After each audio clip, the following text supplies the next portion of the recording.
ମୁଁ ଆଜି କାହା କଥା ଶୁଣିବିନି। ମୁଁ ଆଜି ଯେମିତି ହେଲେ ମୋ ଜୀବନ ପାଖକୁ ଯିବି, ନିଶ୍ଚୟ ଯିବି ମୁଁ। ସାଇ ହେ ପାଗଳା, ଆରେ କୁଆଡେ ଗଲ ତୁ?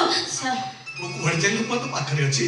ପାଖରେ ଅଛୁ ଅଥଚ ମୁଁ ଏତେ ଜୋରେ ଡାକୁଛି, ଥରୁଟି ବି ତମ କଥା ଶୁଣୁନୁ। ହଁ କାହିଁକି ଶୁଣିବୁ ଯେ? ଇଏ ଅନ୍ଧୁଣି ଭଉଣୀଟା ତୋ ଉପରେ ବୋଝ ହେଇଯାଇଛି ନା, କାଳେ କିଛି କହିବ, ସେଇଥିପାଇଁ ତମ କଥା ଶୁଣୁନୁ ନା। ଦେଖ ସାଇ, ତୁ ସେ ଅନ୍ଧୁଣି ଭଉଣୀର ବୋଝ କହିବାକୁ ବଞ୍ଚେଇ ଯାଉଛୁ, ହେଲେ ମୋ ଜୀବନ ନା ମତେ ବୋଝ ବୋଲି ଜମା ବି ଭାବିବେନି। ଜମା ବି ସେ ମତେ ବୋଝ ବୋଲି ଭାବିବେନି।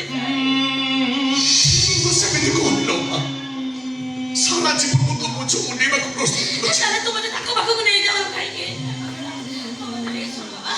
ସାଇ, ମୁଁ ତାଙ୍କୁ ଦେଖି ନ ପାରି କଣ ହେଲା, ତାଙ୍କ ବେଡ୍ ପାଖରେ ଠିଆ ହେଇ ଜୀବନ ଭର ଡାକିଦେଲେ ନା, ସେ ନିଶ୍ଚୟ ଭଲ ହେଇଯିବେ। ମୋ ସୁନା ଭାଇଟା ପରା, ମୋ ଗେଲା ଭାଇଟା, ଥରୁଟି ମୋ ଜୀବନ ପାଖକୁ ନେଇଚାଲ ମତେ। ବାବା ବାବା, ତମେ ମୋ କଥା ଶୁଣିପାର। ମୁଁ ଛିଡ଼ା ହେଇଛୁ ନା, ଆସୁନି ମା ମୋ ପାଖକୁ ଆସୁନି। ଏ ମା ତାନି, ତୁ ଏମିତି କାହିଁକି ଅବୁଝା ହଉଛୁ କହିଲୁ?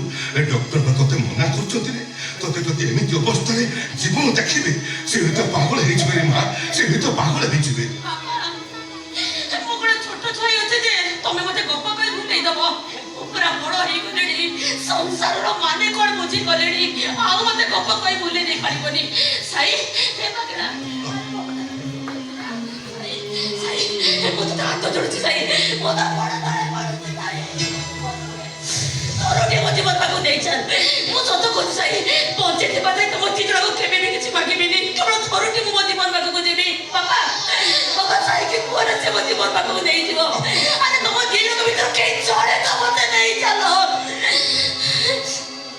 ଠିକ ଅଛି, କେହି ମୋ ସାଙ୍ଗେ ଯିବା ଦରକାର ନାହିଁ, ମୁଁ ଏଇ ସାଙ୍ଗେ ସାଙ୍ଗେ ମୋ ଜୀବନ ପାଖକୁ ଚାଲିଯିବି। କେମିତି ଚାଲିଯିବୁ ତୁ? ଘରେ ଚାଲ ହଜାର ତୋର ଛୁଟିରେ ପଡୁଛୁ, ଏକା ଅଣ୍ଡରେ ଯିବୁ କେମିତି? ମୋ ବାଟରେ ପଡିକି ମରିଯାଏ, ତତେ ବାଧୁଛି କାହିଁକି? ମୁଁ ଆଜି କାହା କଥା ଶୁଣିବିନି, ମୁଁ ଆଜି ଯେମିତି ମୋ ଜୀବନ ପାଖକୁ ଯିବି, ଆଉ ଯଦି ତାଙ୍କ ସହିତ ଭେଟ ନ ହୁଏ, ମୁଁ ସେଇଠି ଆତ୍ମହତ୍ୟା କରିଦେବି। କାହା କଥା ବି ଶୁଣିବିନି। ତମେ ଠିକ କଣ ଭଲ ପାଉନ, ତୁ ଜମା ମତେ ଭଲ ପାଉନୁ, ତୁ ମୋ ଜୀବନକୁ ଦେଖେ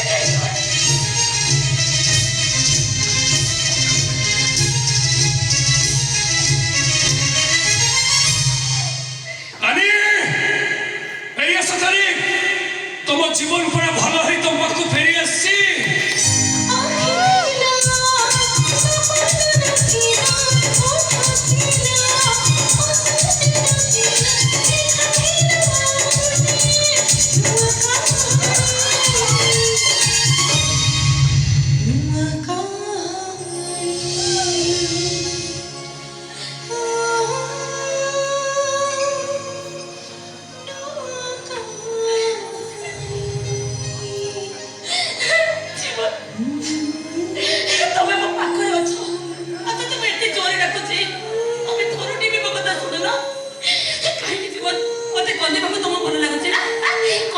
ତମ ମନ ଛାତି ବାଜେ, କନ୍ଦା ମତେ।